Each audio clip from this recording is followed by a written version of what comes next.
abduhu wa rasuluhu la nabiyya ba'da. Allahumma shalli ala Muhammad wa ala ali Muhammad wa ala alihi wa sahbihi ajma'in, amma ba'd. Fa inna asdaqal hadis wa kitabullah wa khairul hadi hadi Muhammadin sallallahu alaihi wasallam wa syarrul umuri muhdatsatuha wa kullu muhdatsatin bid'ah wa kullu bid'atin dhalalah wa dhalalatu finnar. Qala Allah ta'ala fil Qur'anil Karim, ya ayyuhalladzina amanu taqullaha haqqa tuqatih wa la tamutunna illa wa antum muslimun. Ikhwatifillah, para tulab rahimakumullah, juga asatidzah yang kami muliakan. Alhamdulillah, pada kesempatan pagi hari ini Allah berikan, limpahkan kepada kita nikmat, terutama nikmat iman wal Islam, juga kesempatan untuk bermuajah, bertatap muka walaupun hanya lewat media online pada kesempatan pagi hari ini. Shalawat dan salam semoga terlimpah curahkan kepada junjungan kita Rasulullah Muhammad Sallallahu Alaihi Wasallam, keluarga, sahabat, dan semua pengikutnya, semoga kita termasuk di dalamnya. Ikhwatifillah, menarik sekali apa yang disampaikan oleh pembukaan tadi Ustaz Rizky tadi ya, bahwa kewajiban kita untuk yakfur bi tauhid wa yu'min billah, jadi untuk mengkufuri tauhid ini sebuah persoalan yang penting. Jadi bagaimana kita untuk mengingkari kemungkaran-kemungkaran ini merupakan suatu masalah yang penting bagi kita. Hanya saja semuanya membutuhkan ilmu, semua membutuhkan ilmu, sehingga kita tidak terjebak pemikiran-pemikiran ekstrim. Jadi pemikiran-pemikiran ekstrim karena tidak dibimbing dengan ilmu menyebabkan kemadharatan bagi umat ini. Nah, inilah pentingnya kita untuk selalu melazimkan, untuk selalu merutinkan di dalam majelis-majelis ilmu, sehingga pergerakan kita, dakwah kita semua didasarkan dengan ilmu. Nah, pada kesempatan pagi hari ini, insya Allah saya sesuai amanah akan menyampaikan materi tentang ma'rifatul jahiliyah. Jadi mengenal jahiliyah, sekaligus nanti bagaimana solusinya menurut Islam. Mudah-mudahan nanti materi ini bisa kami sampaikan semua. Karena waktunya terbatas ya. Nanti sampai jam berapa saya Rizky? Jam 10 ya? Iya, jam 10. Nanti saya berbagi dengan guru Unda, dengan guru kami Ustaz Aris Munadar yang akan menyempurnakan, melengkapi ya. Baik, untuk menyingkat waktu langsung saja.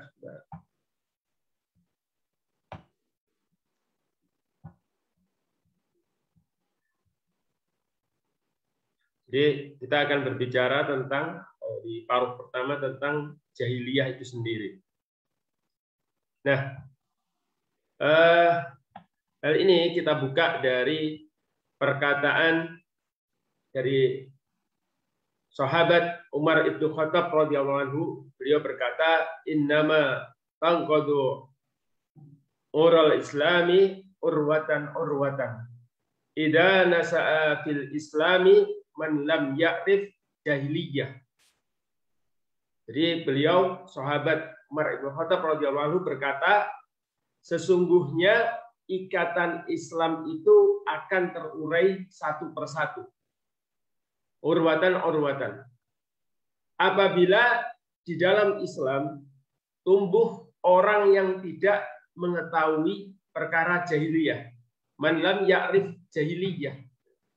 Jadi ini kekhawatiran yang disampaikan oleh sahabat yang mulia Umar ibnu Khattab radhiyallahu anhu, bahwa Islam nanti di akhir zaman ini akan terurai satu persatu. Ini kekhawatiran yang memotivasi kita,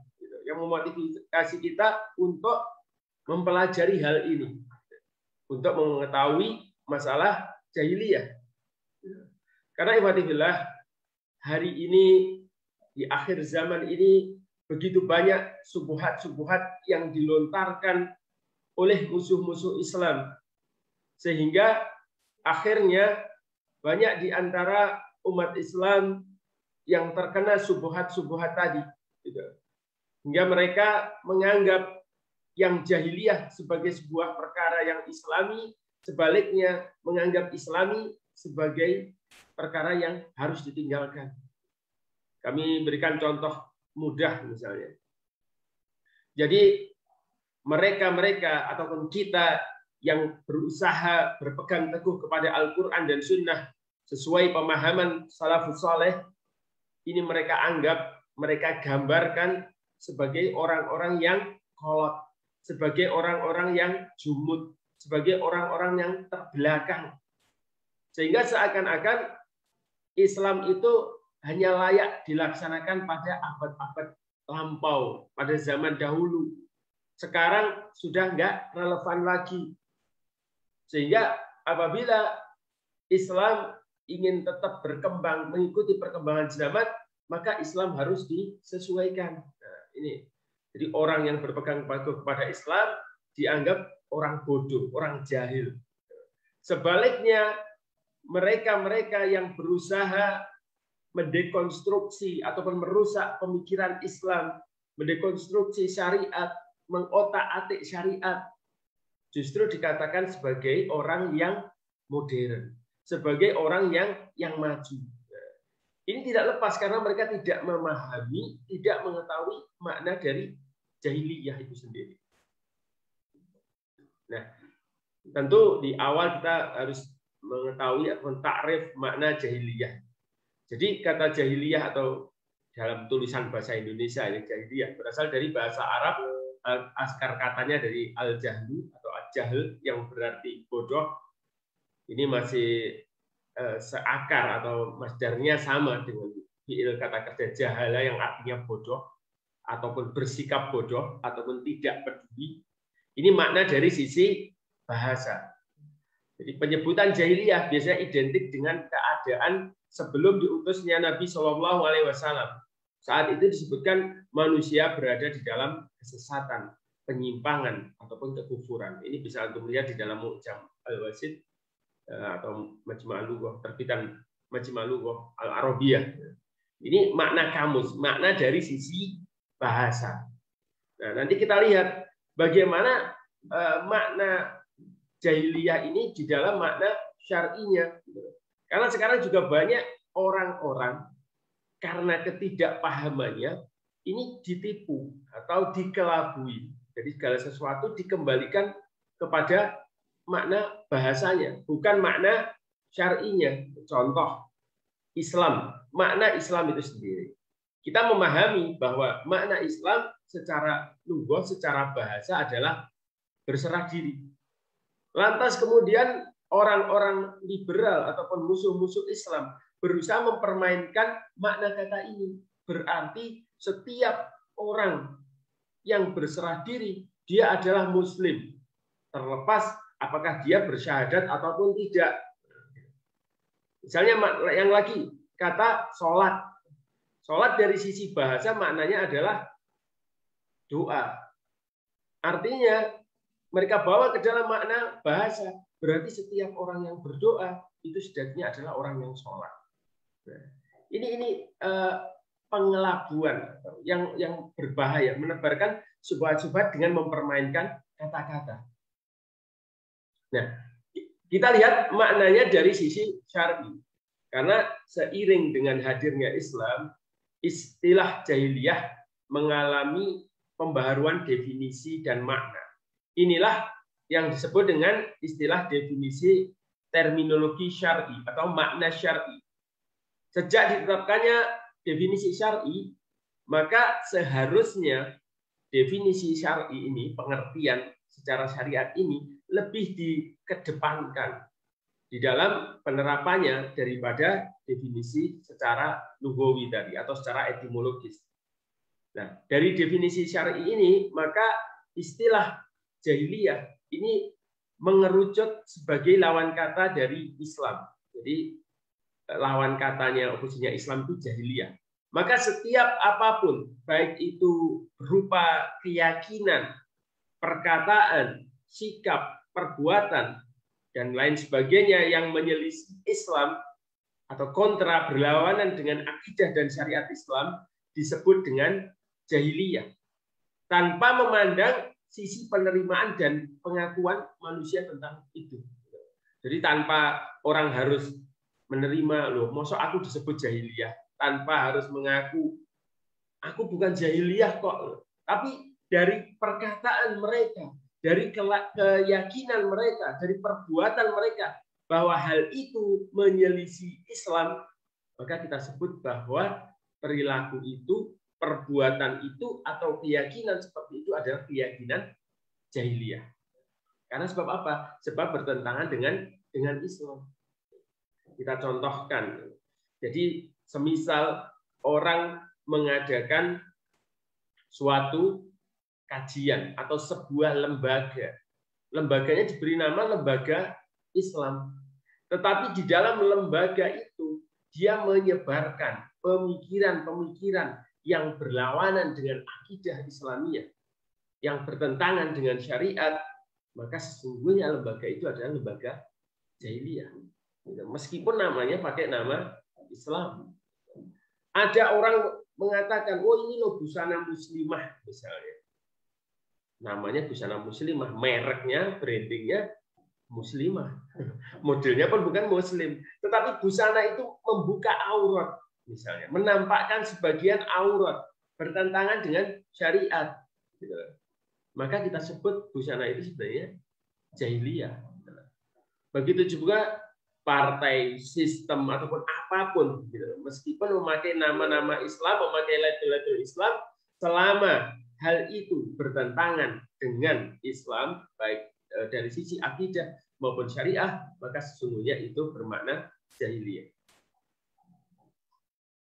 Jadi jahiliyah menjadi sebuah sifat yang dapat melekat pada apapun, baik itu keyakinan, baik itu perbuatan, perkataan, sikap, dan lain sebagainya pada setiap individu, manusia, sekelompok manusia, ataupun sebuah sistem, ataupun undang-undang, ataupun aturan yang berlaku tanpa terbatasi oleh ruang dan waktu. Selama semua itu kontra atau berlawanan dengan Islam, maka itu disebut dengan jahiliyah. Ini yang perlu kita pahami terlebih dahulu, Iwan.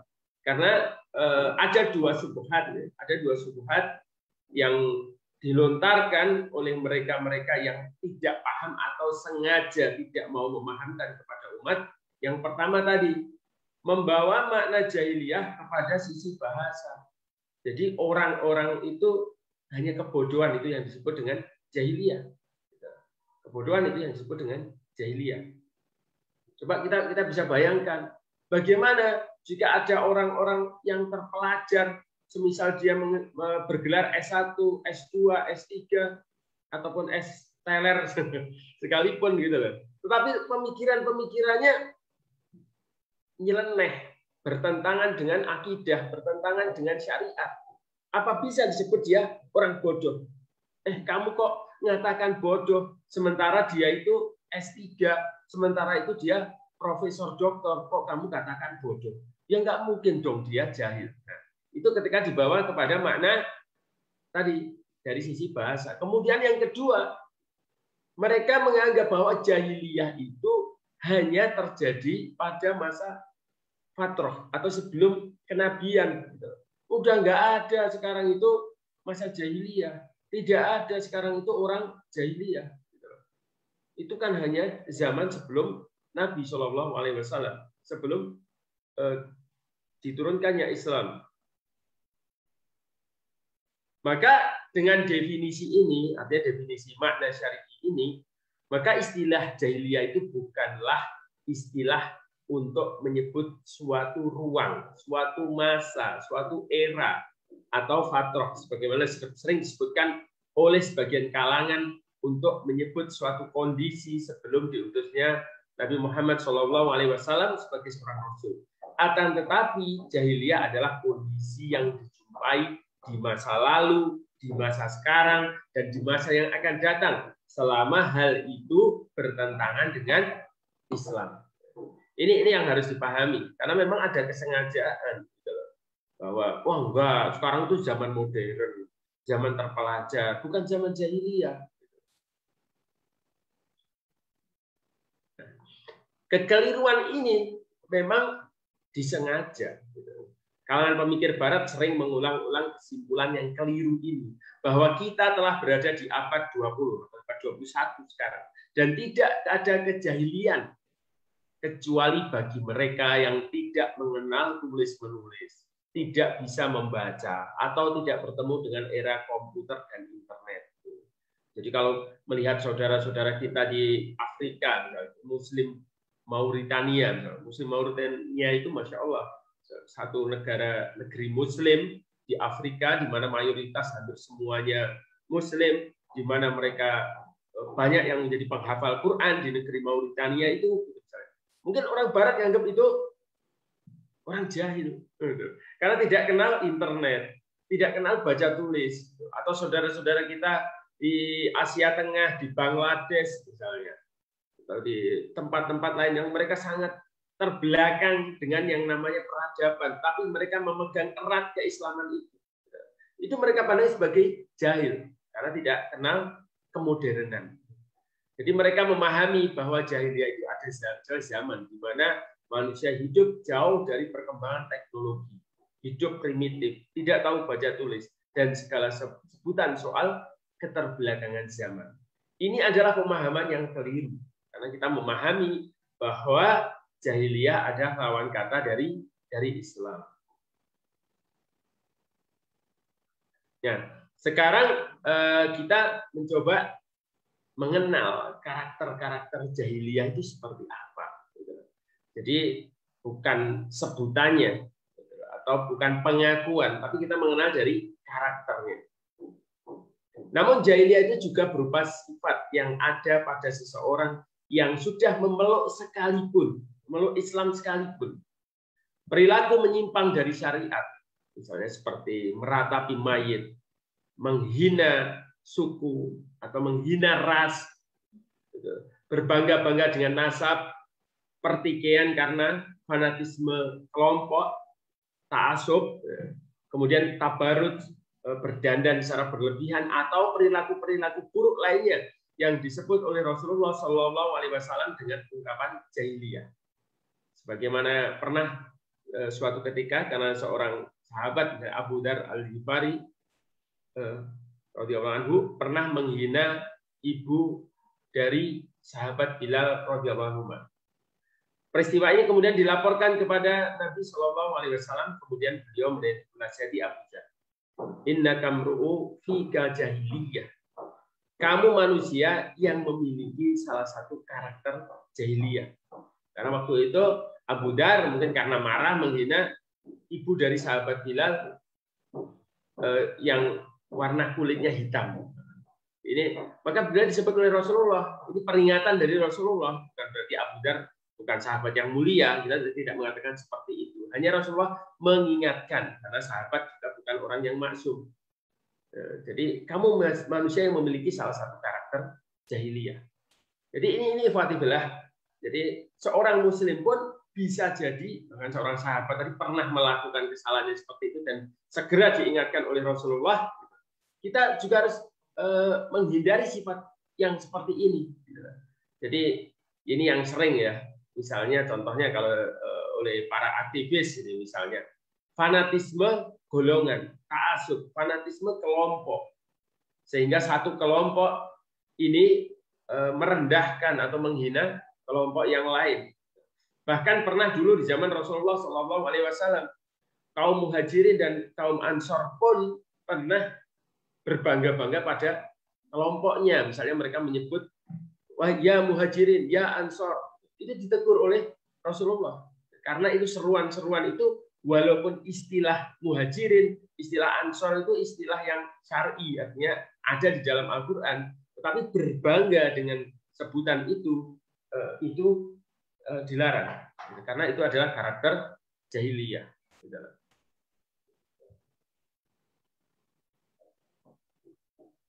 Jadi karakter-karakter ini seperti berbangga dengan nasab, wah saya kan keturunan kiai, saya kan berdarah biru, misalnya. kemudian kelompok, terus kemudian menghina yang lain. Gitu. Misalnya kadang-kadang tidak kita sadari ya, kayak beberapa waktu yang lalu di beberapa grup itu ada sering kita mungkin ada memposting meme atau gambar orang warnanya hitam. Terus wah ini gara-gara kepanasan atau apa. Nah itu tanpa kita sadari berarti kita mengolok-olok orang yang kulitnya hitam. Nah, ini nggak boleh. Karena di dalam Islam konsepnya apa? Inna akramakum indallahi atqakum. Sungguh yang paling mulia di sisi kami adalah yang inna akramakum, orang yang paling mulia di sisi Allah adalah yang bertakwa. Bukan warna kulitnya, bukan keturunannya, bukan kelompoknya, nama kelompoknya. Ini yang harus kita pahami. Kesimpulannya, dengan demikian kita dapat mengatakan bahwa di dalam akidah Islam dan ada jahiliyah, bahwa dalam akidah ada Islam dan ada jahiliyah. Jadi menurut kacamata perspektif akidah Islamiyah, ada orang Islam, ada orang jahiliyah. Ada orang yang berakhlak Islami, ada orang yang sifatnya wataknya masih jahiliyah. Ada politik Islami, siasat syariah, dan ada kebalikannya, kontranya apa? Politik jahiliyah. Pendidikan pun sama, ada pendidikan Islami, ada pendidikan jahiliyah. Jadi ini perlu saya tekankan, gitu. Karena sebuah sekolah, sebuah lembaga pendidikan pun namanya bisa jadi Islami, tapi kalau yang diajarkan di situ sistemnya adalah ajaran-ajaran jahiliyah, maka kita harus waspadai. Begitu juga rentetan-rentetan yang lain. Ada perang yang Islami, ada perang yang model jahiliyah. Misalnya perang karena membela Islam dan perang karena membela nasionalisme, perang membela kelompok. Kemudian juga undang-undang, ada undang-undang Islami, ada undang-undang jahiliyah. Begitu juga dalam persaudaraan. Ada persaudaraan Islami, ukhuwah Islamiyah, dan ada ukhuwah watoniyah, ukhuwah yang lain-lain gitu. Maka antum jangan tertipu. Ada sebagian orang misalnya, bahkan dia mengaku tokoh Islam yang mengatakan ukhuwah watoniyah itu lebih utama daripada ukhuwah Islamiyah. Ini berbahaya sekali. Ini sudah merupakan bagian akidah. Jadi jangan tertipu slogan-slogan watoniyah tadi. Benar bahwa kita di sini, kita seorang Muslim, kita tinggal di Indonesia, kita mencintai Indonesia. Tapi di atas itu kita harus menempatkan kecintaan kita kepada akidah Islamiyah di atas kecintaan kepada yang lain. Ini perlu kami pertegas ya, karena contoh-contoh akhir-akhir ini banyak subuhat-subuhat yang dilontarkan pada orang-orang yang jahil, yang tidak suka kepada Islam. Contohnya, misalnya nanti antum sekalian ini mahasiswa-mahasiswi dari berbagai ma'had ini ada tes wawasan kebangsaan. Misalnya Ustadz Rizky ini mau nyalon jadi kepala desa. Ustadz Rizky, ini ada tes wawasan kebangsaan. Ini Ustadz Rizky pilih Pancasila atau pilih Al-Quran Ustadz Rizky. Nah, misalnya ada seperti itu. Ini jelas ini tes wawasan kebangsaan yang menjebak. Jadi sebenarnya masalah kebangsaan watoniyah dengan keislaman ini dua hal yang tidak perlu dipertentangkan. Misalnya Pancasila dengan Al-Quran ini dua hal yang tidak sebanding, jangan dipertentangkan. Karena inspirasi dari Pancasila adalah Al-Quran. Jangan dibolak-balik. Al-Quran ditempatkan di bawah Pancasila. Otomatis kalau kita sudah melaksanakan Islam, ini tidak melanggar Pancasila. Tetapi antum melaksanakan Pancasila belum tentu. Antum sesuai dengan Islam. Jangan dibolak-balik. Nah, kemaslahatan dan kebaikan adalah syariat Allah. Dan kebalikannya, jahiliyah itu tidak membawa maslahat dan bertentangan dengan syariat Allah. Kemaslahatan manusia tidak akan dapat diketahui tanpa syariat Allah. Sedangkan kejahilan dalam akidah dan ibadah merupakan jenis jahiliyah yang paling besar. Masya Allah, akhir-akhir ini kita banyak jumpai pemikiran-pemikiran dari orang-orang yang mengaku cendekiawan Islam. Kalau yang ngomong ini orientalis atau orang kafir, kita sudah maklum. Mereka laisa mina, bukan dari kelompok kita. Tapi kalau yang ngomong itu doktor, yang ngomong itu profesor doktor, dia mengatakan misalnya, kita kalau mau melaksanakan syariat, kita lihat dulu maslahatnya. Ini mengandung maslahat kemanusiaan atau enggak? Seakan-akan ada syariat yang tidak membawa maslahat. Ini bagaimana ini? Masa sekarang mau diterapkan hukum hudud atau qisas di dalam syariat Islam? Bukankah itu bertentangan dengan hak asasi manusia? Atau jangankan itulah yang lebih umum, misalnya niqab ataupun hijab. Masa hijab itu diwajibkan? Apakah ada mengandung maslahat bagi bumi Nusantara? Di Indonesia apa cocok syariat hijab seperti itu diwajibkan? Apakah tidak lebih mulia kebaya, undi, mungkin yang sesuai dengan kebudayaan? Kalau itu maslahatnya bagi bangsa Arab saja, bukan bagi Nusantara. Hal-hal seperti itu kelihatan ringan dilontarkan, tapi sebenarnya berbahaya dari sisi akidah. Oleh karena itu, Allah Ta'ala memaafkan orang yang taubat terhadap perbuatan jahil yang tidak bersifat ideologis, di mana ia tetap berakidah baik dan benar. Baik, ini saya lanjutkan ke chat. Nah, ini kita tinjau makna jahiliyah menurut Syekh Makna Khalil Al-Khattan. Beliau di dalam ada ini, saya baca di dalam Ulumul Quran, terjemahnya dasar-dasar ilmu Al-Quran. Menurut beliau ada 3 makna jahiliyah. Yang pertama, tidak adanya ilmu pengetahuan. Tidak ada ilmu pengetahuan. Ini kalau ini sesuai dengan makna asal tadi, ya, orang yang bodoh, tidak memiliki pengetahuan. Kemudian yang kedua, menurut Syekh Makna Khalil Al-Khattan, meyakini sesuatu secara salah.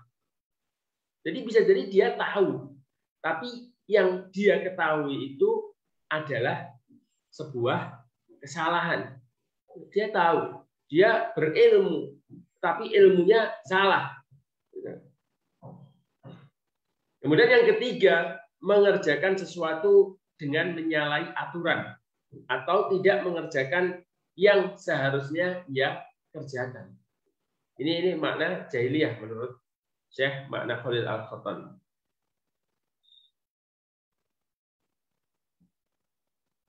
Nah, kemudian kita akan mengkaji asbabul jahiliyah, sebab-sebab jahiliyah. Kenapa sampai timbul kejahilian?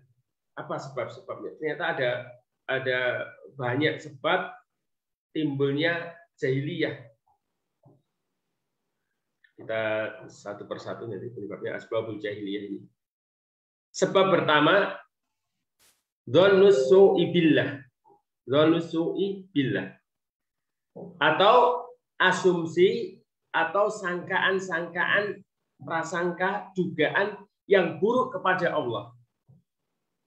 Mereka memiliki pengetahuan tentang Allah, namun hanya berdasarkan sangkaan semata, hanya karena dugaan semata, dan tidak berdasarkan ilmu dan petunjuk yang benar. Dzannus su'i billah, asumsi atau sangkaan-sangkaan yang buruk kepada Allah. Ini kita bisa baca di dalam Al-Quran surat Yunus ayat 36. Wa ma yattabi'u aktsaruhum illa dhanna inna dhanna la yughni minal haqqi syai'an innallaha alimun bima yaf'alun. Dan kebanyakan mereka, orang jahil itu, mereka tidak mengikuti kecuali persangkaan saja. Sesungguhnya persangkaan itu tidak sedikit pun berguna untuk mencapai kebenaran. Sesungguhnya Allah mengetahui apa yang mereka kerjakan. Alhamdulillah, banyak kejahilian ini terjadi karena dugaan. Ini sebab pertama. Contohnya kita bisa lihat kepada orang-orang musyrik ataupun orang-orang kafir. Misalnya mereka yang mengatakan semua agama itu benar. Semua agama itu menyembah Tuhan yang sama. Ya wajar. Kalau di Arab, Tuhannya namanya Allah. Kalau di Barat, Tuhannya namanya Yesus. Kalau di Jawa, Sang Hyang Widiwasa. Atau mungkin di Wonogiri namanya Gendruwo. Tapi hakikatnya sama. Itu hanya persoalan nama saja. Ada nggak orang yang mengatakan seperti ini sekarang? Atas nama apa? Pluralisme.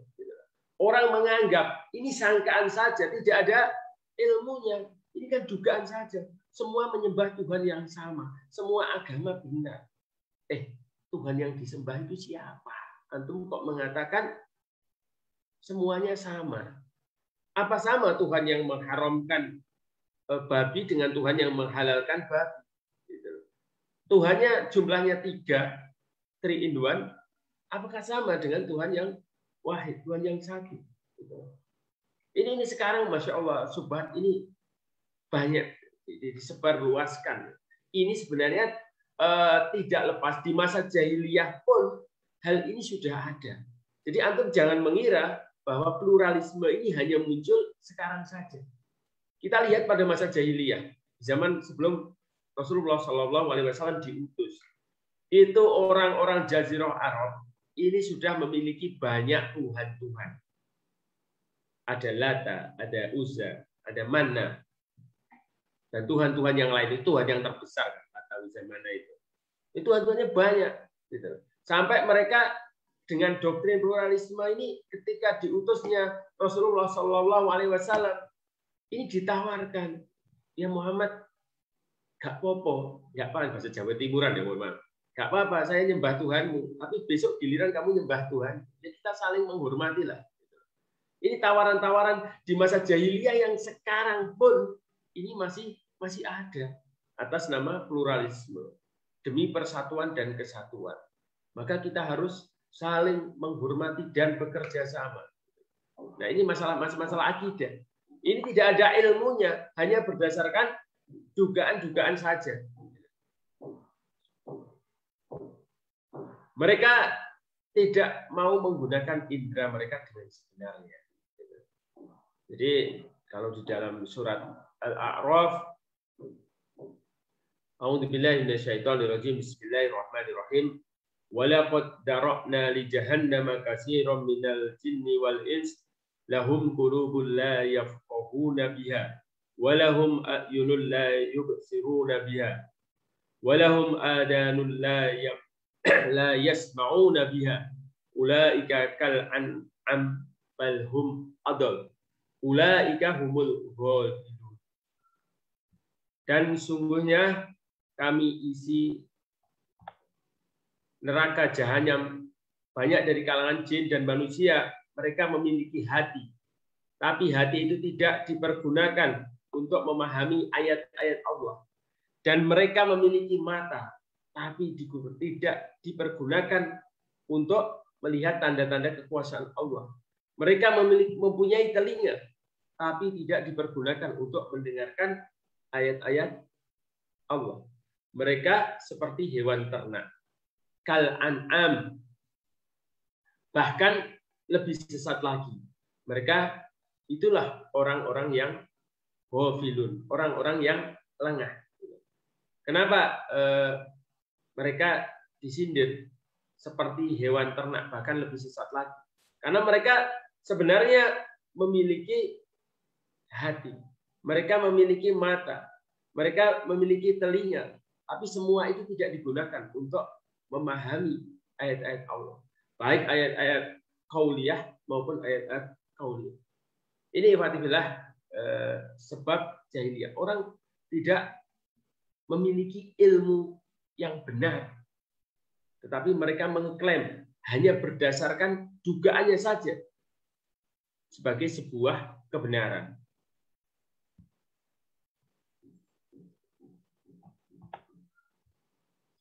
Kemudian yang kedua, al-istighna, merasa cukup. Jadi sebab jahiliyah yang kedua, al-istighna, merasa cukup. Sehingga mereka tidak merasa butuh dan perlu kepada hidayah Allah Ta'ala. Mereka bersikap melampaui batas dan sombong, kiber, di hadapan ayat-ayat Tuhannya. Dan tidak mau mendengar dan tidak mau memikirkannya. Mereka telah merasa mapan dan nyaman dengan apa yang di sekelilingnya karena mereka memiliki kekayaan, memiliki harta, memiliki kekuasaan.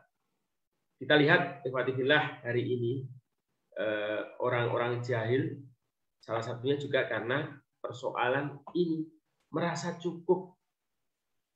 Bagaimana? Sekarang itu sudah ada teknologi. Agama itu dibutuhkan hanya pada masa orang-orang primitif. Di mana ketika teknologi belum ada. Ini teori sosiologi agama ya. Saya kebetulan pernah ngajar di sosiologi agama. Di dalam pemikirannya Max Weber. Jadi ini diajarkan di sekolah-sekolah, di lembaga-lembaga perguruan tinggi, mereka yang mempelajari sosiologi agama, bahwa hanya pada masyarakat primitif orang percaya kepada agama. Kepada masa yang lebih, pada fase yang lebih modern, orang akhirnya bergantungnya bukan kepada agama, tetapi kepada sains, kepada teknologi. Jadi ketika dulu misalnya seorang petani, dia berdoa kepada Allah, kepada Tuhannya, ya wajar. Karena dia belum memiliki ilmu, belum memiliki teknologi, belum mengenal sains. Sehingga dia berharap tanahnya subur, berharap diturunkan hujan. Karena fasenya ini masih fase orang primitif. Sebaliknya di zaman yang modern, dengan ilmu bercocok tanam, dia akan bisa mengolah dan memiliki bibit unggul. Kemudian dengan teknologi dia bisa menurunkan hujan buatan dan sebagainya. Orang-orang seperti ini tentu merasa cukup. Dia tidak butuh kepada Allah lagi. Dia merasa bahwa Allah itu hanyalah diciptakan oleh benak ataupun otak manusia. Ketika mereka sudah di abad modern, mereka tidak butuh Allah lagi. Ini ada nggak? Di jahiliyah modern hal seperti ini ditemukan nggak? Ada nggak orang-orang yang terpelajar, semakin pintar dari sisi intelektual, mereka malah jauh dari Tuhannya, bahkan menganggap orang-orang yang masih rajin berdoa, orang yang menghubungkan segala sesuatu dengan agama, ini orang yang terbelakang. Karena mereka merasa telah mapan. Tapi Masya Allah, Allah singkapkan hal itu ya dengan ujian bernama pandemi ini. Ini zaman Masya Allah. Ini Allah tunjukkan kekuasaannya. Hanya dengan virus bernama COVID-19 ini manusia modern Bapak Ibu. Mereka yang dulunya mengagung-agungkan sains, mereka yang mengagung-agungkan ilmu kedokteran modern, ini tidak sanggup menghadapi makhluk bernama virus ini. Ini salah satu keagungan Allah. Sehingga tujuan atau motivasi orang salah satu kenapa mereka beragama. Ini sejatinya karena mereka itu merasa lemah, merasa tidak mampu. Sekuat apapun kita, sepintar apapun kita, ternyata dalam hal tertentu kita itu tidak mampu. Sehingga kita butuh zat yang maha tadi. Ini alasan orang untuk beragama.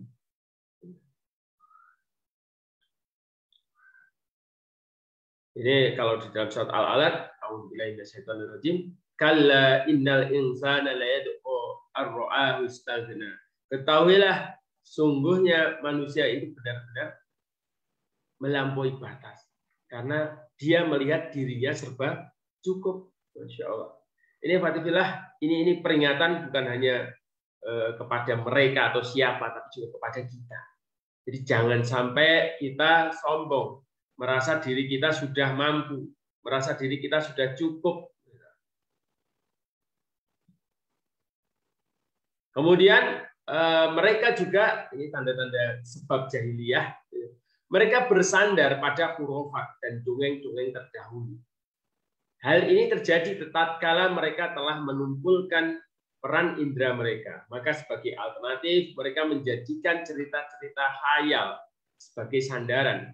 Dari sinilah bermulanya peribadatan terhadap berhala dan benda-benda di alam semesta. Dengan cara berpikir yang seperti ini, maka rusaklah pemahaman mereka jauh dari substansi ilmiah, hingga akhirnya dongeng-dongeng itulah yang menjadi hakim, pemutus perkara mereka, baik dalam masalah keyakinan maupun amalan-amalan lain. Bahkan dongeng-dongeng itulah yang menjadi undang-undang dasar pengaturan hidup mereka dalam bermasyarakat. Masya Allah, ini filsafat sakti kok saksi.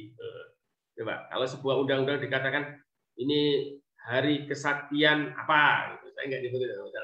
Karena filsafat dianggap sakti. Syariat filsafat ini dianggap menyelamatkan sebuah bangsa. Kenapa? Loh, dulu gara-gara filsafat ini maka bisa selamat bangsa kita. Ini keyakinan yang sesat dan menyesatkan. Kalau tadi saya cerita hal yang ilmiah, orang-orang yang pintar, orang-orang yang terpelajar, sebaliknya di zaman modern ini masih banyak juga orang yang berpegang kepada klinik, kepada tahayul, kepada hal-hal yang berbau mitos pada masa lalu. Coba antum bisa bayangkan. Dulu ada yang kenal Kiai Kanjeng, Dimas Kanjeng. Ada yang namanya dulu tuh orang namanya Dimas Kanjeng di Jawa Timur. Ini orang yang katanya bisa menggandakan, melipat gandakan uang. Banyak sekali pengikutnya. Bahkan salah satu pembelanya ini adalah seorang profesor doktor, tokoh cendekiawan Islam Indonesia, cendekiawan Muslim Indonesia. Anda bisa bayangkan bagaimana ibu profesor doktor ini kok jadi pembelanya Dimas Kanjeng. Ini orang yang pintar tapi hakikatnya adalah jahil. Dia percaya terhadap klinik tadi. Ini pemahaman yang rusak karena mereka berpegang kepada khurafat.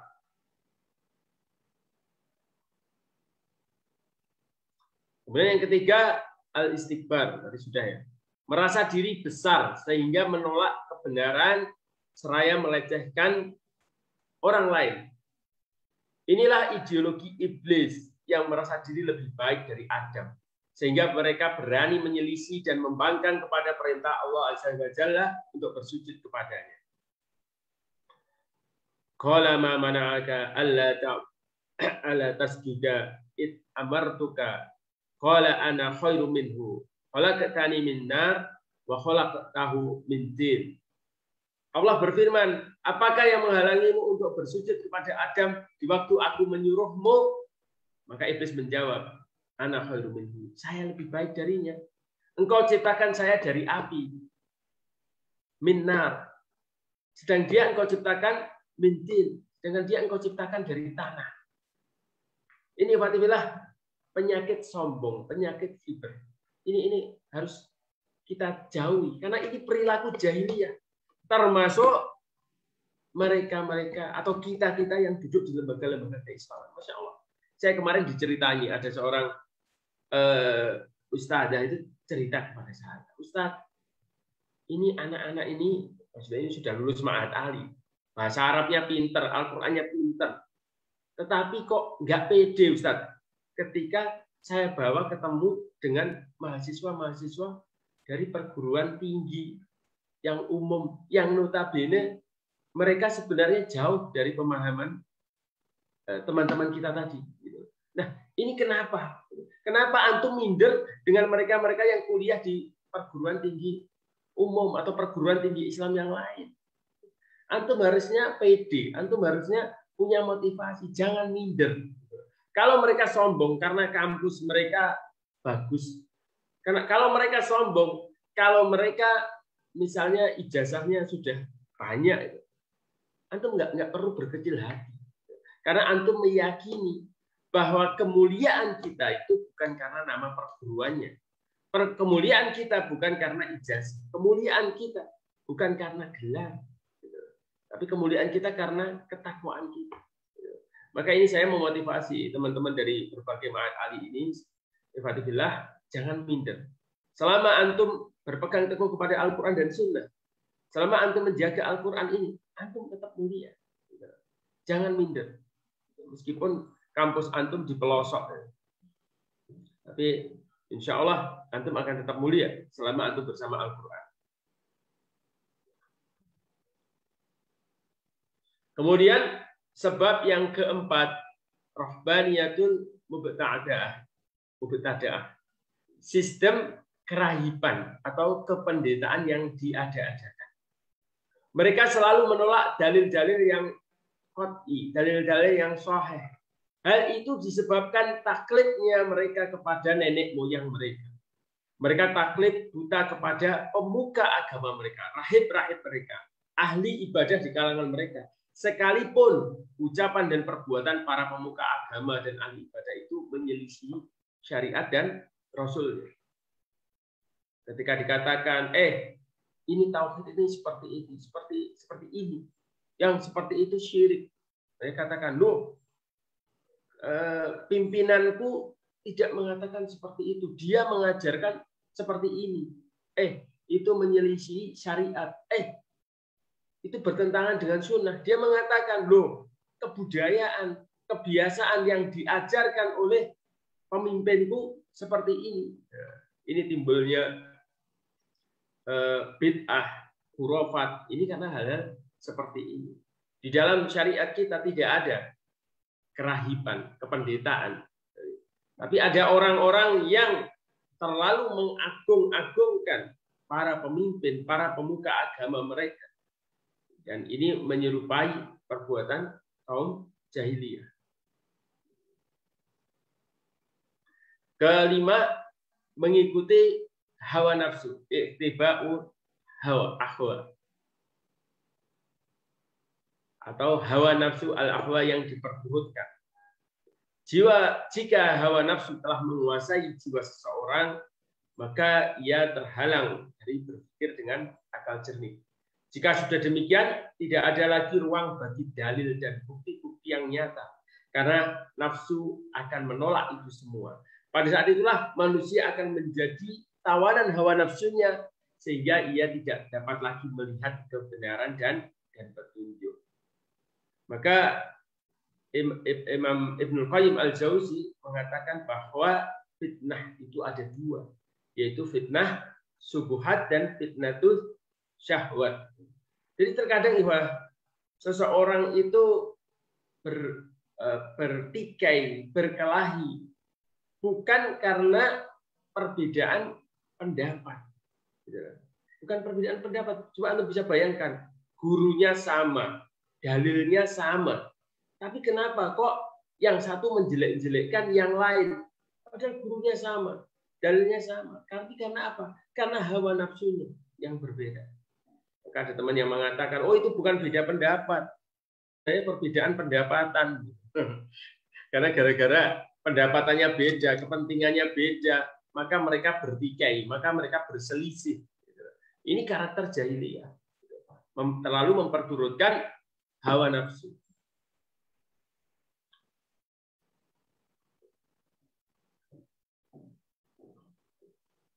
Dicatat ya, insya Allah. Tolong kalau saya terlalu cepat diperingatkan Ustaz Rizky ya. Baik Ustaz. Oke, lanjut ya.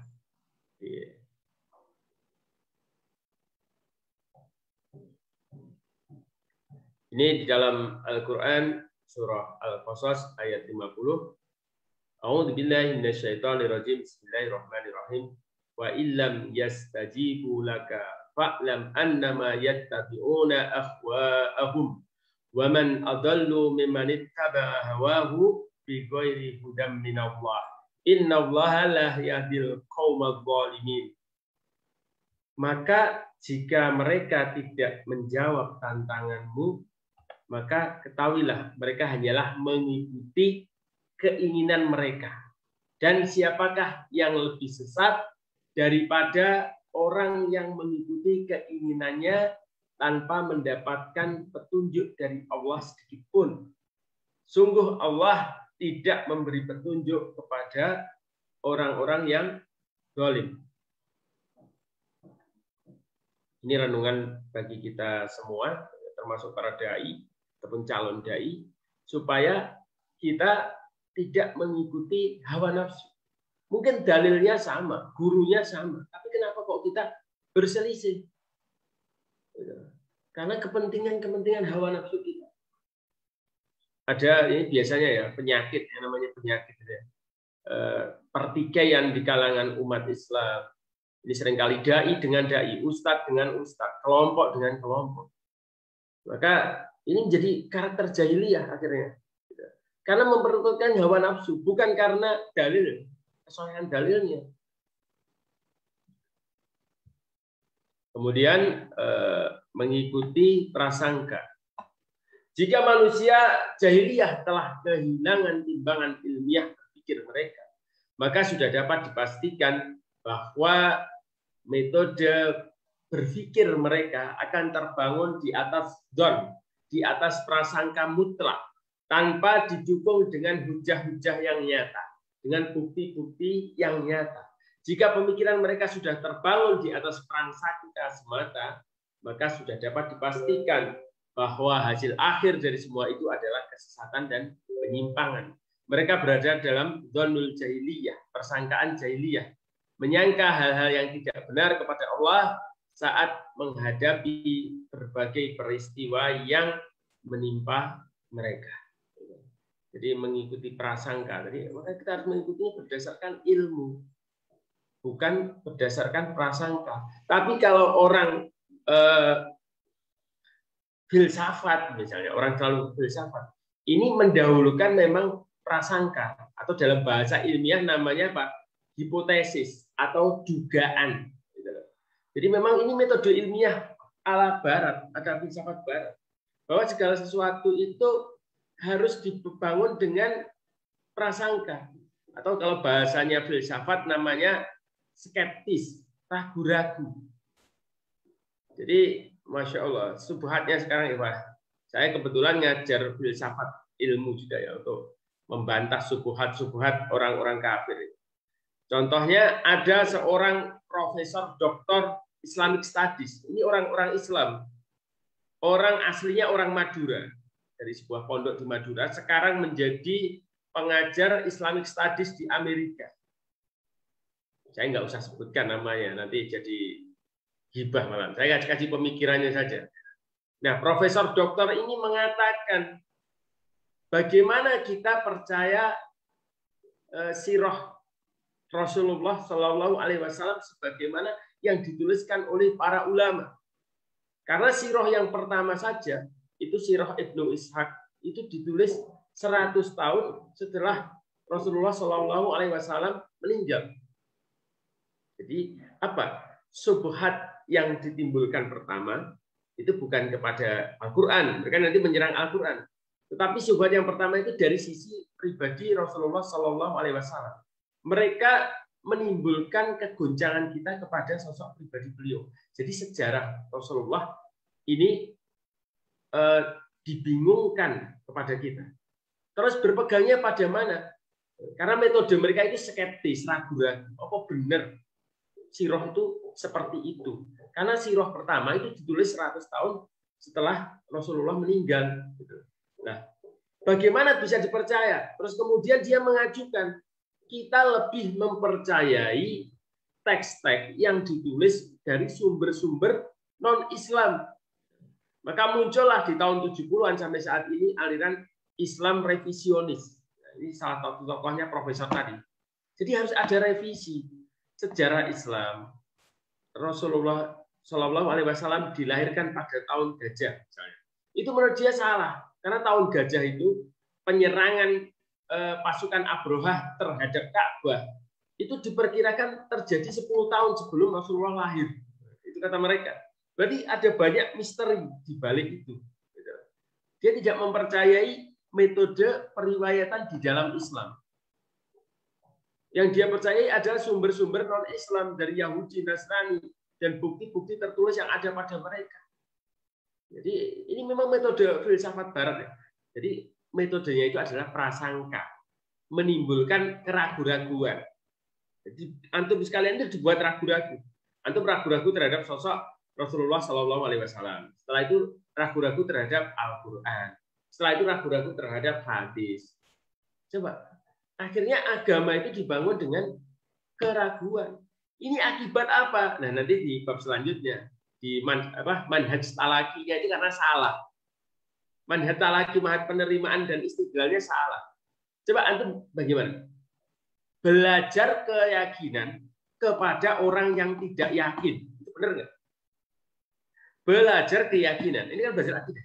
Belajar keyakinan kepada orang yang tidak yakin. Wong mereka itu belajar Islam pada orang bukan Islam, kepada orang kafir, gitu loh.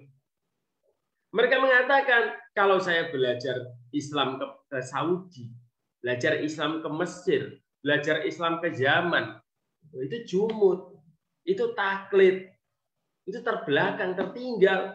Kalau mau belajar Islam secara modern, Islam progresif, yaitu belajarnya ke Barat. Karena peradaban Barat sudah terbukti maju. Gitu loh. Kalau Islam pengen maju, maka Islam harus seperti Barat. Ustaz Rizky, antum tuh ngajinya jangan pakai tafsir Ibnu Katsir. Itu sudah kuno. Pakai tafsir metode historical kritik, yaitu biblical criticism, yaitu hermeneutik seperti orang Kristen terhadap Bible. Ini baru modern. Gitu loh. Jadi orang Kristen, orang Barat itu kan ketika mengkaji kitab sucinya, landasan pertamanya apa? Ragu-ragu. Mereka tidak percaya kepada kitabnya, karena kitabnya ini penuh prasangka, jadi penuh campur aduk dengan tulisan manusia. Nah, terhadap Al-Quran pun mereka ingin seperti itu. Kenapa Islam tidak maju menurut prasangka mereka, menurut dugaan mereka? Karena kita itu dibelenggu pemikirannya orang-orang Quraisy. Nah, ini prasangka loh. Ini saya contohkan prasangka. Jadi antum itu dibelenggu Mushaf Utsmani yang antum baca itu. Antum dibelenggu Mushaf Utsmani yang antum hafal itu. Kalau Islam ingin maju, maka antum kritisi kitab suci yang antum baca itu. Tidak hanya itu, mereka tidak mengatakan itu kitab suci, gitu loh.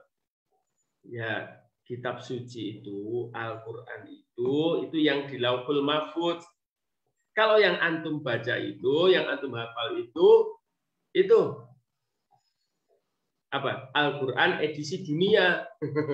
ini yang mengatakan Profesor Doktor. Ini saya sebut aja, misalnya Muhammad Arkon, salah seorang orientalis Muslim. Saya sebut orientalis Muslim karena dia sebenarnya Muslim KTP-nya, tapi dia mengikuti orientalis misalnya. Terus kemudian Nasir Hamid Abu Zaid ini di fatwa murtad oleh para ulama di Al-Azhar. Akhirnya dia menjadi guru besar di orientalis di Leiden. Ini orang-orang yang sekarang banyak dikagumi oleh mahasiswa-mahasiswa Islam. Jadi mereka mengikuti prasangka, dugaan-dugaan semata. Dan ini memang metode ilmiah ala Barat. Jadi antum itu kalau pengen pinter harus skeptis. Skeptis itu ragu-ragu. Kalau antum duluan yakin dulu, wah ini repot. Gitu. Harus ragu-ragu. Nanti bertanya-tanya, tanya terus, seperti Yahudi itu. Ketika diajarin Nabi Musa, takon terus. Oke, kita lanjutkan ya. Jadi kita terpertegas dengan surat Al-An'am ayat 116. A'udzubillahi minasyaitonirrajim. Wa in tuti aktsara man fil ardi yudilluka an sabilillah iyattabi'una illa dhanna wa inhum illa yakhrusun. Dan jika kamu mengikuti kebanyakan orang di bumi ini, niscaya mereka akan menyesatkanmu dari jalan Allah. Yang mereka ikuti hanyalah persangkaan belaka. Dan mereka hanyalah membuat kebohongan. Maka kita nggak usah ngikuti suara terbanyak. Suara terbanyak itu belum tentu benar. Suara terbanyak belum tentu benar. Wong yang benar suara terbanyak pun ya kalau itu orang Islam digagalkan juga kok.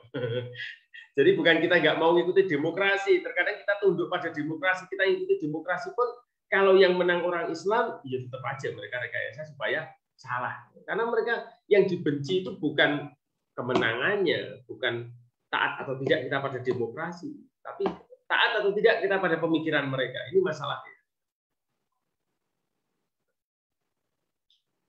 Nah, hal di atas, artinya kondisi-kondisi penyebab di atas, ini menyebabkan mereka-mereka yang memiliki karakter jahiliyah tadi berada dalam kondisi al-jahlu anil haq, bodoh terhadap kebenaran. Sehingga mereka diliputi oleh kejahilian dari berbagai sisi. Persangkaannya dzannul jahiliyah, hukumnya hukmul jahiliyah, ibadahnya ibadatul jahiliyah, kebanggaannya hamiyatul jahiliyah, cara berdandannya taburujul jahiliyah, dan ikutannya menjadi mereka menjadi mukhalid taqalidul jahiliyah. Ketidaktahuan mereka terhadap pedoman yang benar membuat seluruh tradisi yang berkembang adalah taqalidul jahiliyah. Sebagaimana telah disebutkan contoh-contohnya di atas. Jadi kebiasaan-kebiasaan taqalidul jahiliyah tadi, meratapi mayit, kemudian menyombongkan nasab, menyombongkan kelompok, mencela nasab, menghina, senang terhadap perpecahan, kemudian fanatisme kepada kelompok, kesukuan, ta'assub, buruknya adab dan perilaku, menghukumi berdasarkan hawa nafsu, perkataan lagu, perkataan sia-sia dan lain sebagainya.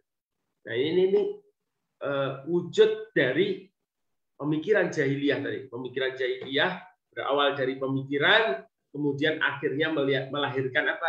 Kebiasaan. Kebiasaannya akhirnya melekat menjadi karakter. Jadi semua diawali dari pemikiran.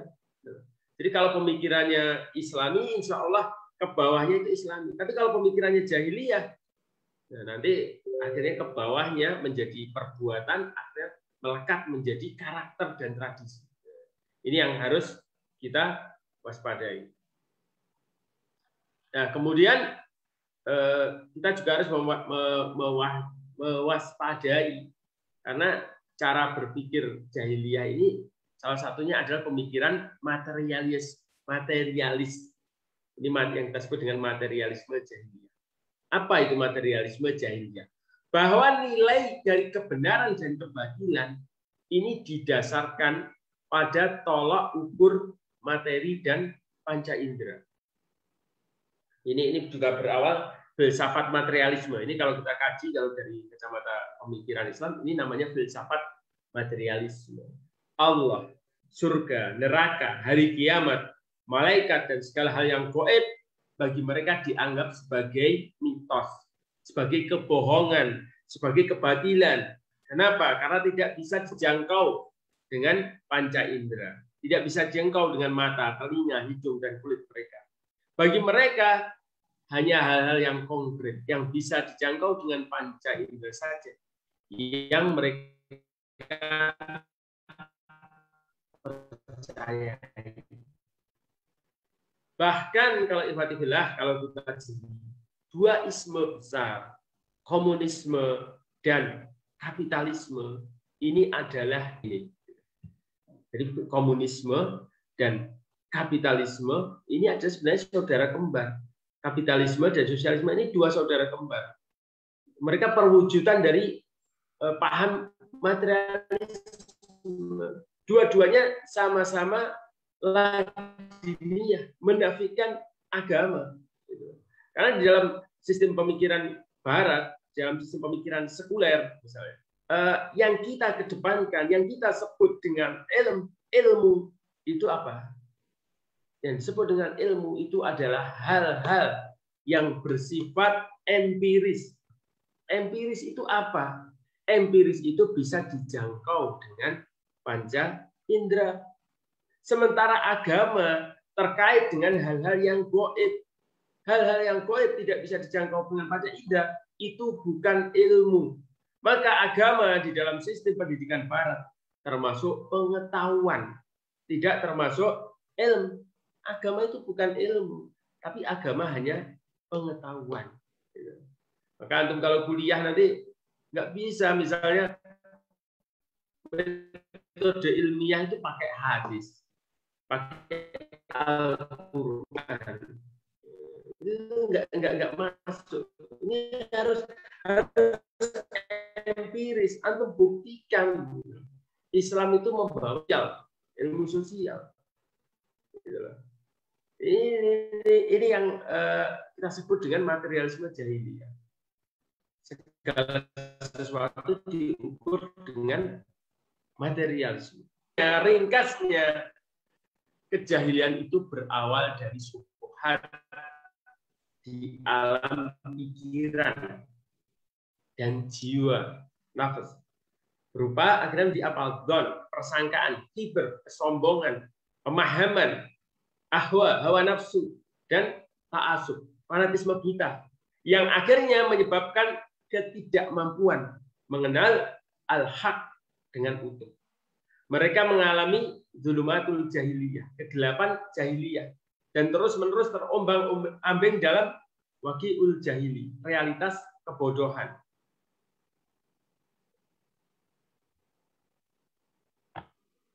Karena mereka lebih memilih jalan syaitan daripada jalan Allah Ta'ala. Kita contohkan ya, Pak. Jadi kita ambil contoh hal-hal yang realistis gitu ya. Kenapa disebutkan di sini mereka terombang-ambing, orang-orang jahiliyah itu yang memiliki pemikiran jahiliyah tadi dalam al-waqi'ul jahili, realitas kebodohan. Karena di dalam prinsip mereka itu ada yang disebut dengan relativisme kebenaran. Kebenaran itu bagi mereka sifatnya relatif. Mereka adalah orang-orang yang mengklaim selalu mencari kebenaran. Sampai kapan? Sampai tidak ada batasnya. Kami itu terus mencari kebenaran. Karena mereka merasa tidak ada yang menemukan kebenaran. Kalau ada yang menemukan kebenaran, mereka klaim, loh itu kan menurut kamu, itu kan relatif. Ya, ayo kita nyari lagi. Sampai kapan? Karena mereka selalu mencari. Mereka selalu mempertanyakan. Misalnya mereka mengatakan terhadap Al-Quran. Al-Quran yang kita baca, Al-Quran yang kita hafalkan, Al-Quran yang kita pahami, itu bukan Al-Quran yang sesungguhnya. Loh, Al-Quran yang sesungguhnya di mana? Al-Quran yang sesungguhnya itu Al-Quran yang ada di Lauhul Mahfuz, yang tidak kita ketahui. Loh, terus kalau yang tidak kita ketahui, terus piye? Gitu kan repot. Mereka mencari-cari. Dan sampai kapan mereka akan tahu? Ini karena al-ahwa dari hawa nafsu mereka. Karena mereka berusaha menolak kebenaran, akhirnya mereka berusaha mencari-cari. Jadi lingkaran setan karena tidak pernah ketemu. Nah, ini ada perkataan sindiran dari Imam Syafi'i. Ini perkataan sindiran. Jadi jangan dipahami letterlek. Ini pernyataan sindiran. Lawan dari jahil adalah ilmu. Bahasa tadi. Nah, Imam Syafi'i itu pernah berkata, aku mampu berhujah dengan 10 orang yang berilmu, tapi aku pasti kalah dengan seorang yang jahil. Karena orang yang jahil itu tidak pernah paham landasan ilmu. Ini sindiran. Imam Syafi'i itu nyindir. Antum itu kalau ngelawan orang jahil satu pun antum kalah. Kalah karena apa? Dia itu ngeyel. Dia ngeyel. Jadi orang yang dalilnya apa? Pokoknya. Karena dia tidak tahu landasan berdebat, berdiskusi. Jadi orang itu berdiskusi, itu kan harus tahu pokok-pokok yang didiskusikan itu apa. Kita itu punya standar. Jadi antum itu diskusi, kalau tidak punya standar, kebenaran itu ukurannya apa misalnya. Itu repot kalau hanya dalilnya pokok. Dalilnya pokoknya ngene. Jadi masih diperlukan hawa nafsunya. Ini orang yang jahil, tidak punya landasan yang tetap. Nah, ini ya wis kalah nek musuh wong ngono kuwi ya. Kalah bukan berarti dia menang secara kebenaran, bukan, ya ngalah aja kalau wong ra waras kok musuh. Jadi seperti itu, lawan jahil adalah ilmu. Nah, sekarang kita belajar mengenal manhaj talaqi wal istidlal. Bagaimana metode penerimaan ilmu yang benar dan pengambilan dalil menurut salafus soleh. Ini penting juga ya. Mungkin nanti kalau nggak sampai kita lanjutkan beberapa di kesempatan lain. Kita perlu mengenal sekarang bagaimana cara kita mendapatkan ilmu yang benar dan pengambilan dalil yang benar. Karena sekarang Masya Allah, di zaman media sosial, di zaman internet, orang kalau ditanya, antum kok berpendapat seperti itu bagaimana Ustaz Rizky? Dasarnya dari mana, Mas? Antum marojiknya di mana? Oh, ini marojiknya dari grup sebelah. Marojiknya dari grup sebelah, dari WhatsApp. Itu sumbernya di mana dalilnya? Di Facebook. Masya Allah. Jadi orang-orang banyak terjebak hal-hal semacam itu. Jadi seakan-akan apa yang ada di dunia maya, apa yang ada di internet itu sebuah kebenaran tanpa dia mentahrid. Bagaimana ini sumbernya dari mana? Benarkah ulama ini berkata seperti ini gitu? Ini perlu ditabayunkan dengan jelas kalau kita nggak mengikuti metode yang benar.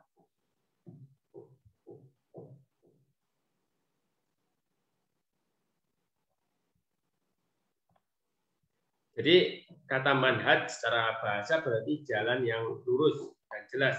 Sedangkan secara istilah manhaj itu adalah artinya teknik, paradigma atau metode yang mengantarkan kepada pengenalan terhadap hakikat kebenaran yang ada dalam berbagai ilmu melalui media, yakni kaidah-kaidah umum yang mengarahkan atau meluruskan alur pemikiran dan yang mengatur proses berpikir sehingga sampai pada natijah, sampai konklusi, sampai pada kesimpulan tertentu.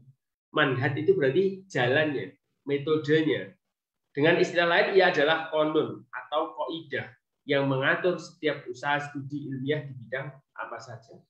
Jadi manhaj ilmiah di dalam thalabul ilm itu seperti apa? Ini istilah manhaj. Sedangkan talaqi berarti menerima dan mengambil. Dalam bahasa Arab dikatakan talaqal ilma an fulan. Ia mengambil ilmu dari fulan. Ini makna talaqi dari sisi bahasa. Nah, dimaksud manhaj talaqi adalah mengambil ilmu bagi Ahlus Sunnah.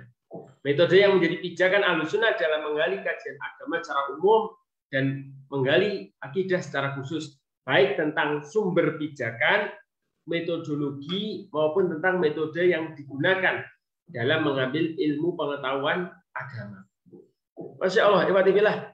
Kalau kita lihat manhaj talaqi ini ulama-ulama sudah merumuskan hal ini secara komprehensif. Tetapi Masya Allah, keruwetan, penyimpangan yang sekarang terjadi, ini banyak terjadi karena orang mengingkari atau menyeleweng dari manhaj ini.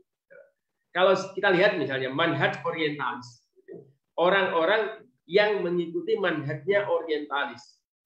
Saya kebetulan ngajar materi kuliah orientalisme dan oksidentalisme. Jadi mempelajari bagaimana orientalis mengajari murid-muridnya di dalam menyingkap Al-Quran, misalnya. Nah, mereka kita bisa bayangkan masdar ilmunya ini orang-orang termasuk kelompok cendekiawan Islam yang belajar pada mereka. Masdar ilmunya bagaimana coba marojiknya? Belajar pada Al-Quran pada orang yang tidak percaya Al-Quran. Masuk akal enggak? Gitu. Belajar Al-Quran pada orang yang tidak percaya Al-Quran. Terus kemudian orientalis itu ketika misalnya dia mengadakan tentang subhat Mushaf Utsmani, dia mengatakan bahwa Mushaf Utsmani itu mushaf buatan Utsman untuk menyelamatkan golongan Quraisy dengan menafikan mushaf-mushaf yang lain. Kemudian mereka menampilkan mushaf-mushaf yang lain itu riwayatnya dari mana? Enggak jelas.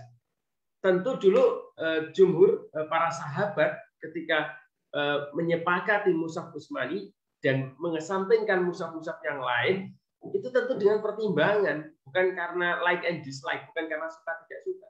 Tetapi orientalis karena tujuannya itu memang pengen agar umat Islam tidak berpegang kepada mushaf Utsmani yang ada sekarang, mereka menampilkan riwayat-riwayat yang ganjil. Ini loh, ternyata ada mushaf Ibnu Mas'ud, ada mushaf yang lain. Nah, ini berarti kita tahu mushaf Utsmani ini tidak satu-satunya mushaf.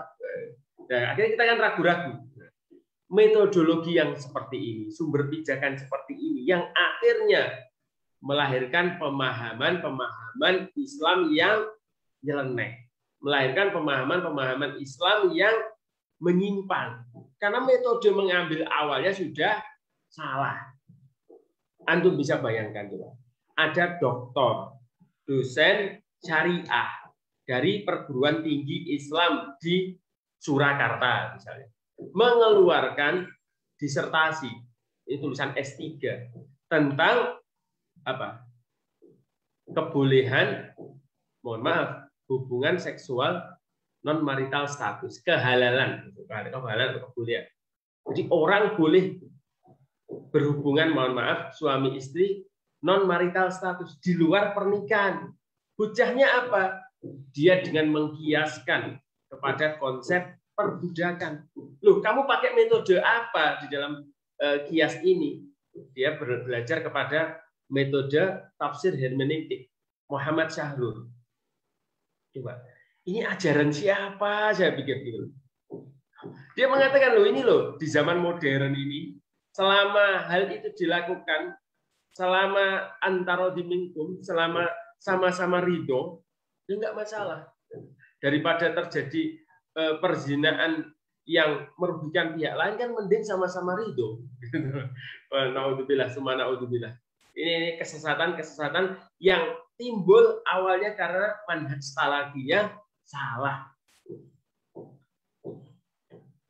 Sedangkan manhaj istidlal adalah jalan atau metode kaidah yang digunakan Ahlus Sunnah di dalam berdalil, baik tentang permasalahan akidah maupun tentang hukum-hukum agama yang lain. Jadi bagaimana dia berdalil itu dasarnya dari mana? Apa mengutip perkataan Aristoteles atau mengutip perkataan ulama-ulama yang majhul, yang tidak dikenal, atau bagaimana? Nah, berdasarkan beberapa pengertian di atas, dapat ditarik suatu kesimpulan bahwa yang dimaksud dengan manhaj salafi dan istidlal adalah prinsip-prinsip atau kaidah-kaidah dalam pengambilan sumber dan metodologi yang digunakan dalam memahami, menyimpulkan, dan mengistinbatkan hukum yang telah jelas dalam nas-nas Al-Quran, hadis, ijma, dan kitab-kitab ulama yang muktabar, dengan segala perbedaan ikhtilaf yang ada pada mereka, baik dalam pada mereka maupun dalam ijtihad, untuk menghasilkan produk hukum yang berkisar pada masalah-masalah perbuatan manusia atau kejadian yang baru yang tidak ditemukan hukumnya secara pasti di dalam Al-Quran dan hadis. Ini manhaj talaqqi dan istidlal. Bagaimana pengambilan sumbernya? Bagaimana memahami sumber-sumber tadi? Bagaimana menyimpulkan sumber tadi? Bagaimana cara mengistinbat hukum? Ini sudah dirumuskan, sudah dikodifikasi oleh para ulama kita. Kita tinggal mengikuti. Jadi jangan sampai kita kayak meniru orang-orang yang sok pinter, sehingga menganggap kita itu jumud, menganggap kita itu terbelakang. Sehingga ada misalnya dari kalangan akhwat ini terkena syubhat feminisme. Mereka mengatakan, coba tengok, ada nggak mufasir dari kalangan wanita? Ada nggak mufasir dari kalangan akhwat? Nggak ada kan? Nah, ini bukti bahwa Al-Quran itu termasuk mufasirnya mereka diskriminatif, bias gender, mesogenik, penuh kebencian terhadap kaum wanita. Maka wajar jika hukum-hukum yang diistimbatkan, yang digali dari hukumnya bias gender. Sehingga laki-laki boleh nikah lebih dari satu. Laki-laki jumlah warisnya lebih banyak. Ini bias gender, maka butuh mufasir perempuan. Karena ini tafsir laki-laki ini sudah nggak bisa dipercaya lagi. Ini kata mereka. Maka muncullah muslim feminis. Ini berbahaya. Termasuk dari prinsip akidah salafus saleh Ahlussunnah wal Jamaah di dalam manhaj talaqi dan istidlal, yaitu ittiba, mengikuti apa yang datang dari kitabullah dan sunnah Nabi Shallallahu Alaihi Wasallam yang sahih, baik secara zahir maupun batin, serta taslim, berserah diri kepada sunnah Nabi Shallallahu Alaihi Wasallam. Baca terjemahnya aja. Dan tidaklah pantas bagi laki-laki yang mukmin dan perempuan yang mukmin apabila Allah dan Rasul-Nya telah menetapkan suatu ketetapan, akan ada pilihan yang lain bagi mereka tentang urusan mereka. Dan barang siapa mendurhakai Allah dan Rasul-Nya, maka sungguh dia telah tersesat dengan kesesatan yang nyata. Maka ini penting sekali bagi kita. Jangan terbuai, jangan termakan propaganda kaum liberal. Ini para akhwat terutama. Wah, itu kok ini banyak yang diskriminatif terhadap wanita, sehingga kita tidak menerima syariat. Ahlussunnah wal Jamaah menjadikan Al-Quran dan Sunnah sebagai rujukan utamanya. Kemudian mereka merujuk kepada ijma atau kesepakatan ulama dan bertumpu kepadanya. Mereka juga meyakini tidak ada orang yang maksum, meskipun namanya maksum, terjaga dari dosa dan kesalahan selain Rasulullah SAW, dan berpendapat bahwa seseorang boleh berijtihad dalam permasalahan yang tersembunyi sebatas darurat.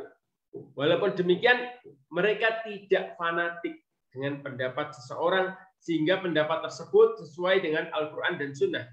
Mereka berkeyakinan bahwa setiap mujtahid bisa benar dan salah. Ini penting. Jadi kita harus paham fikul ikhtilaf, masalah perbedaan pendapat di antara para ulama. Minimal kita ketahui istidlal mereka. Kenapa mereka menghasilkan kesimpulan seperti itu? Sekarang itu kan terjadi banyaknya ikhtilaf, pertikaian, bukan ikhtilaf, di antara aktivis Islam. Ini karena mereka tidak mengikuti proses. Tidak mengikuti proses. Misal ini kalau kalangan awam kan banyak berdebat masalah, misalnya masalah-masalah yang sudah populer, qunut subuh misalnya. Qunut subuh ini orang awam berdebat kuat tanpa mereka memahami bagaimana para ulama berpendapat tentang persoalan ini. Atau ada yang pura-pura netral. Kamu qunut subuh, saya nggak qunut subuh, nanti terjadi pertikaian.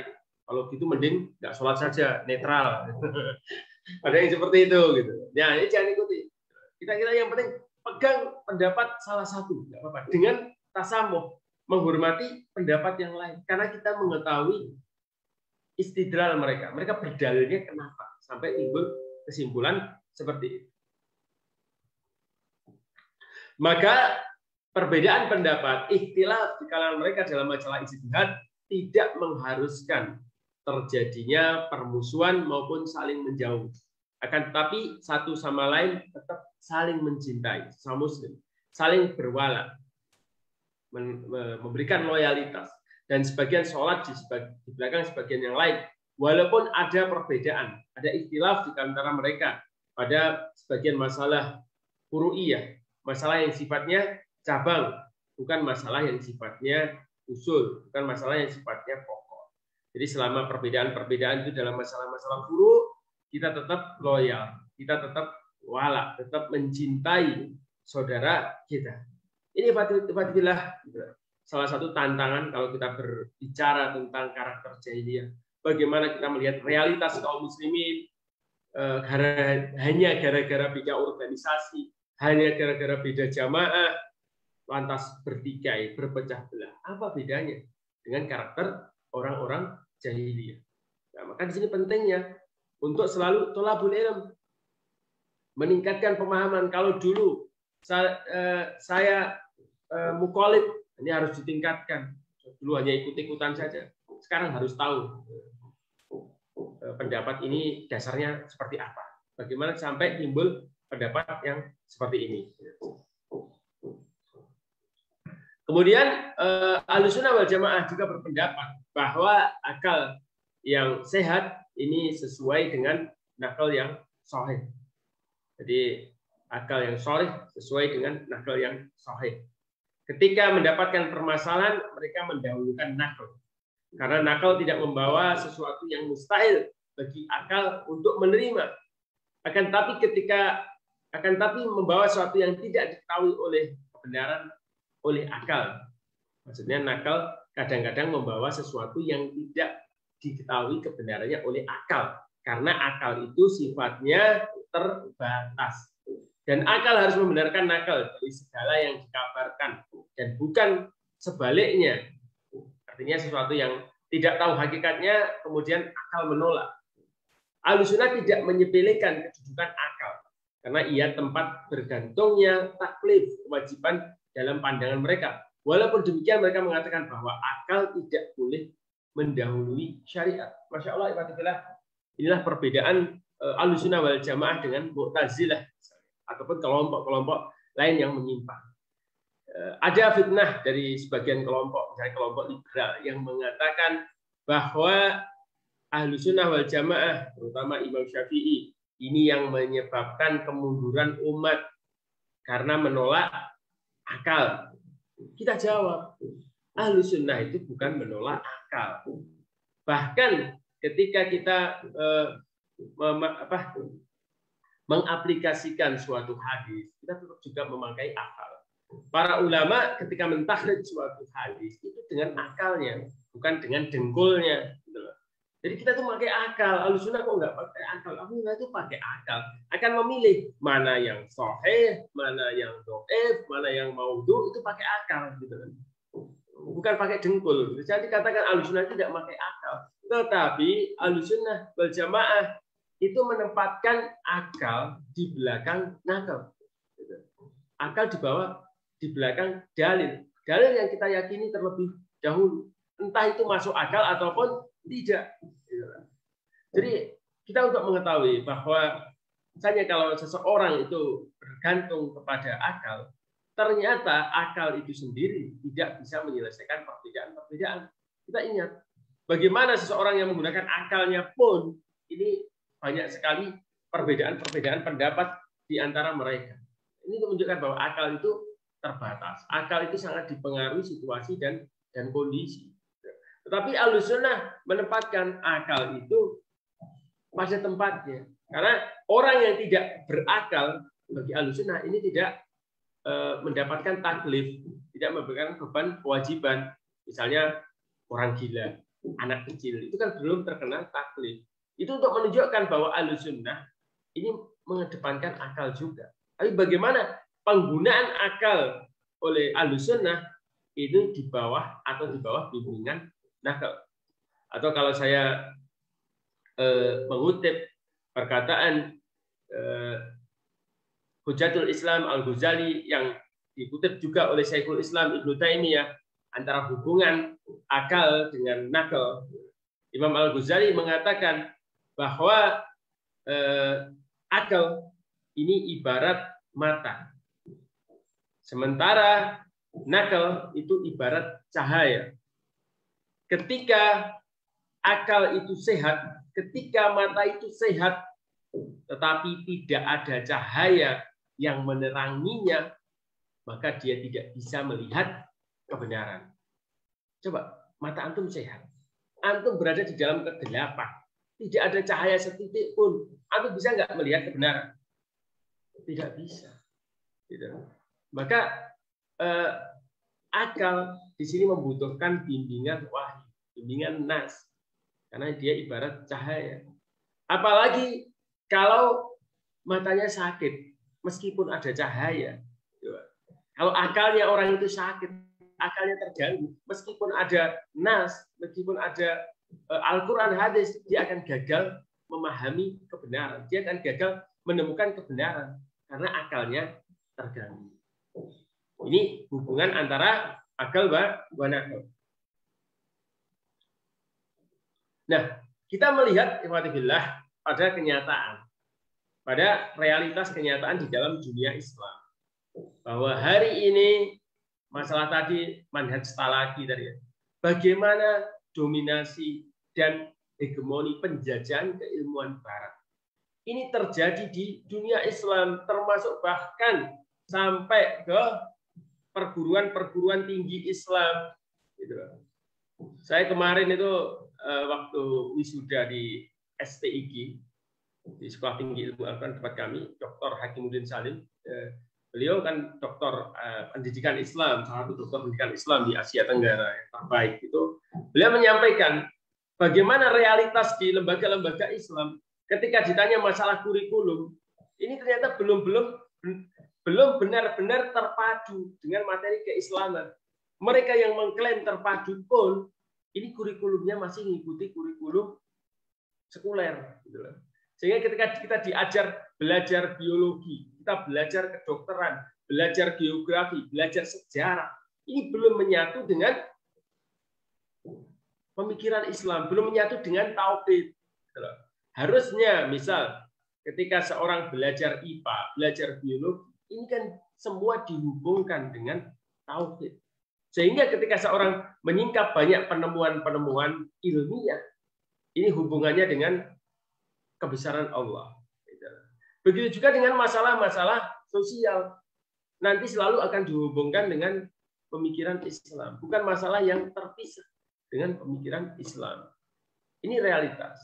Ini kenyataan yang kita semua harus concern di dalamnya.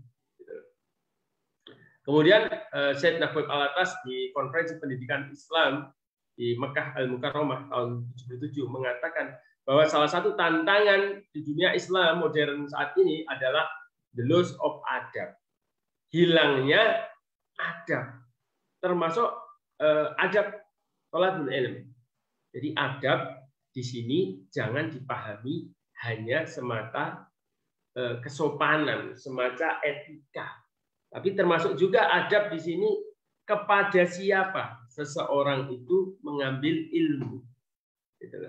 Pada siapa seseorang itu mengambil ilmu dan bagaimana dia menerapkan ilmunya. Ini masalah.